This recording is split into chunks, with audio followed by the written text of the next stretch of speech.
Welcome back. Continues to look good for the market. We have a bunch of mid-cap IT names which are doing well. First Source, for instance, has now moved to the high point of trade, up almost 7%.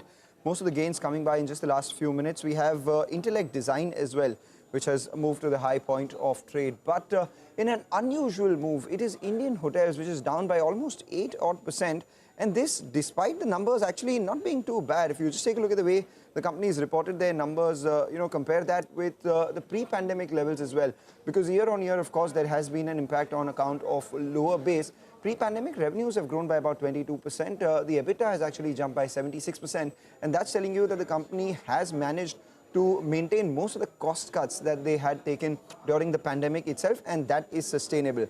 However, if you just look at the way the company's profitability has been boosted, that's on account of strengthening of their balance sheet as well. Finance costs have come in at around 60 odd crores, and this compares with 114 crores that they did same time last year. We spoke with the management today, and this is what they had to say with regards to whatever disappointment, if at all, the street would have had on account of margins. They said there was a one-time adjustment with respect to costs in the second quarter.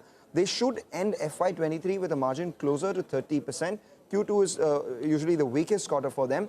45% of their revenues come in the first half itself. So assuming 55% comes in the second half, they've done around 2,500 crores in the first half itself.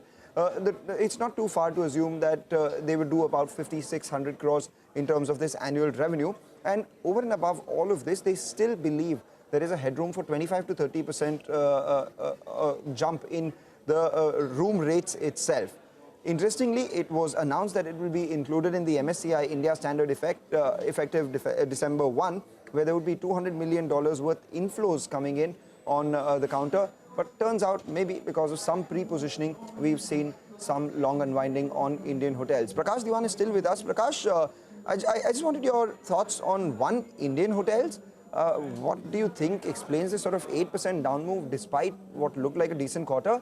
And secondly, the narrative for all these new age companies, which is now changing away from growth and going into profitability, and which is why we're seeing big moves on the likes of Zomato, Nykaa, PB Fintech, all of them. Okay, so Mangalam, let me take this new age companies first because that's easier to explain. We probably had already started seeing the market anticipate a lot of inflows, a lot of supply in that sense for most of these stock because of that 1 year lock-in getting over. And as typically happens, markets never give you that kind of a simplistic opportunity. I mean, when everybody is anticipating that, markets never oblige. Things happen much differently and much before that. So anybody who wanted to seek an exit out would have done that. And it's not necessary that most of these investors with 1 year lock-in getting over are just going to rush out, right? And at the same time, for some of the specific names, you have, let's say, Zomato, case in point, the unit economics have started, getting reset tremendously differently from what it used to be when the IPO had come in and immediately thereafter, because they started charging for a lot of the services which they were not doing earlier. They've reset their entire relationship with a lot of the eateries. So it's a whole new model that is being tweaked into, and then that's exactly why from that bottom that you saw wherever, I don't know, 45 or wherever there's been a lot of buying that believes that there could be some sort of a light at the end of the tunnel and not a train coming through the tunnel. So that's where Zomato's already got into a little bit of a positive, hopeful trade. But interestingly, all these names are being debated so much without anybody looking at profitability, except for Zomato, as I said. But some of the other names like PB Fintech and all, they continue to burn cash. The profitability is still not very close, but still there is interest. So it's very speculative and driven by hope that things will look up, and there's going to be somebody who will want to buy these stocks at some point. So I think it's best avoided. You would have to look at businesses which are more solid, and there's enough and ample opportunity available there. And let me address that Indian hotel perspective that you had sought.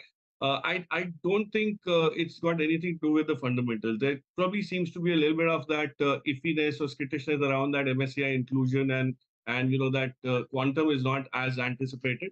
And that's why some people will have to kind of look at exits, which they could have been built because of anticipation of this incremental flows. But the fundamentals continue to offer a lot of opportunity to still grow.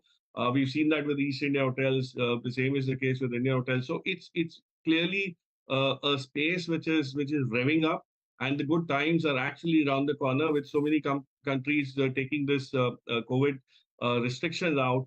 It's going to increase in two-way traffic from some of these countries as well. So, a lot of them in the Gulf, a lot of them in Southeast Asia. So all that traffic is finally going to translate into better revenues. And we know that the last 2 quarters typically tend to be more promising. So it's a good opportunity for people who don't yet have allocation to the sector to buy into it. But I don't think there's anything on the numbers that's been disappointing. Zomato charging for things they never used to charge before. Well, that seems